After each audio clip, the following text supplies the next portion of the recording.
Salut YouTube. Alors, ce qu'on a prévu de faire. Alors la dernière fois, on avait fait pas mal de petites choses assez sympas. À la limite, je peux commencer par une petite démo. Je vais faire une vidéo d'intro, tiens, ça fait longtemps. Ça fait longtemps que j'ai pas fait ça. Je prends 5 minutes pour faire une petite vidéo de démo là, vite fait. Tu me diras, j'ai push. Donc, je peux vous montrer la démo, enfin la démo, le jeu tel qu'il est maintenant. Hein. Je coupe le son de la musique, je vous mets un peu de son. Le son va être peut-être un peu fort quand il y aura de la musique.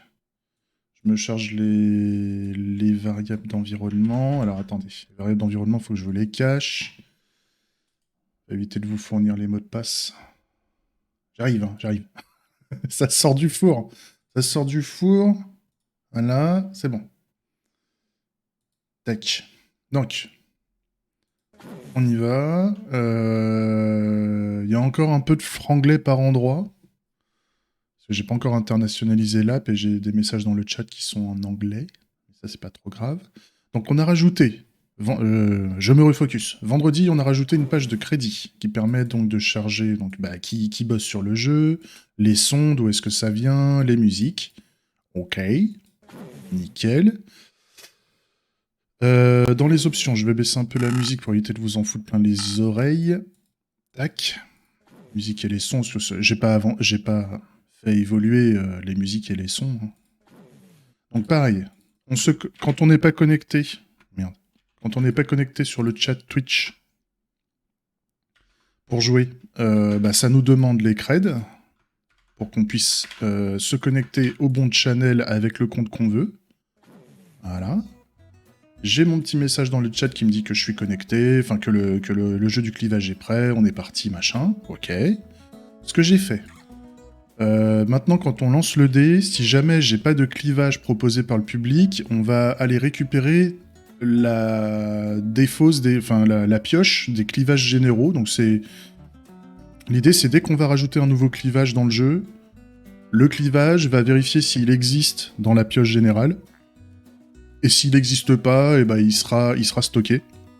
Ce qui fait qu'on peut les récupérer derrière. Donc moi, j'ai pour le moment mon repo de clivage général, hein, la pioche générale du jeu, c'est un repo en in-memory dans le code client. Donc il va falloir à un moment que je le déplace vers le serveur et que le serveur, que je fasse une implément technique. Donc un GCP, un data store, une base SQL, on s'en bat les couilles. C'est de la tech. Pour le moment, on s'en fout. Et pour le moment, vu que j'ai l'in-memory, là on voit, ça récupère en fait On veut récupérer dans la pioche en random en fait.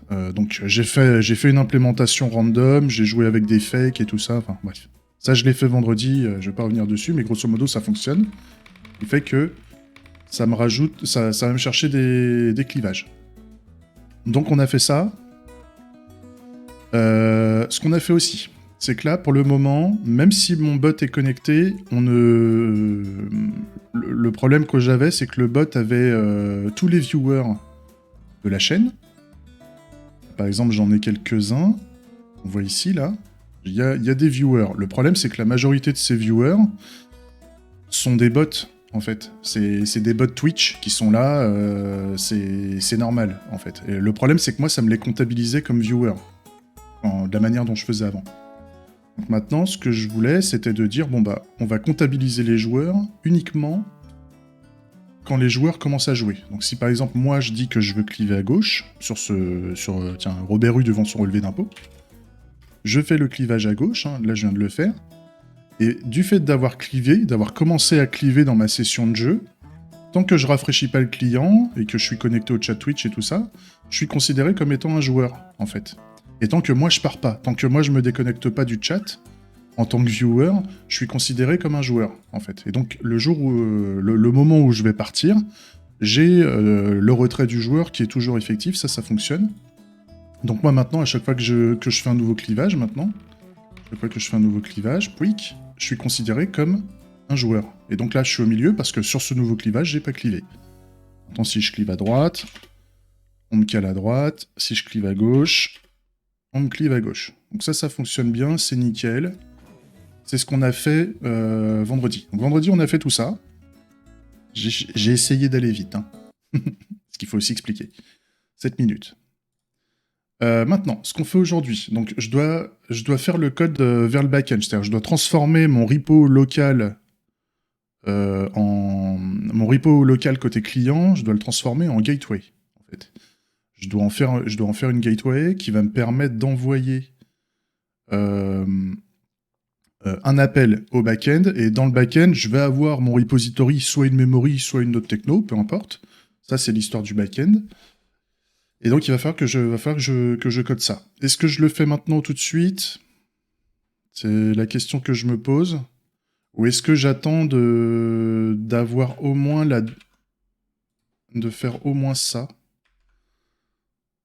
Peut-être.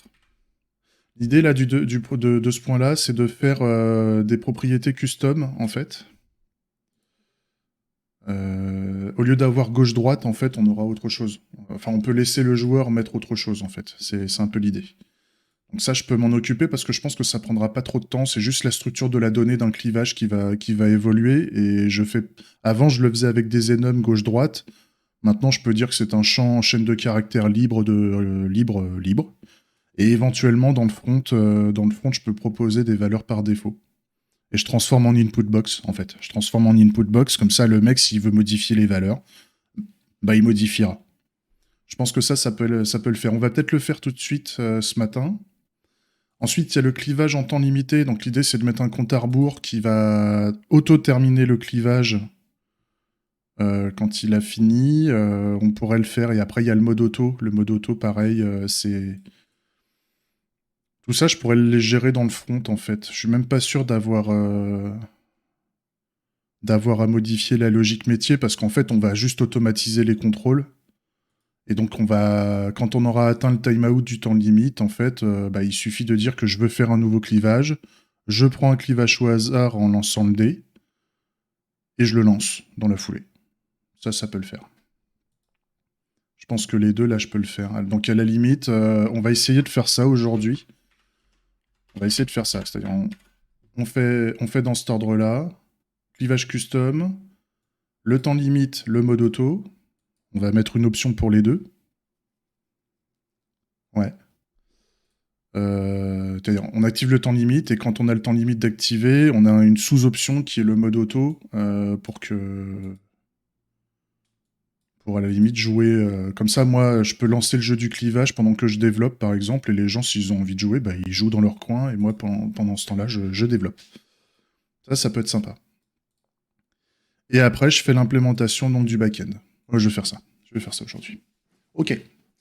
Donc voilà la petite intro d'aujourd'hui, avec la démo de ce qu'on a fait la veille. C'est parti, hein. Allez, des bisous YouTube. Je te reprends dans la foulée.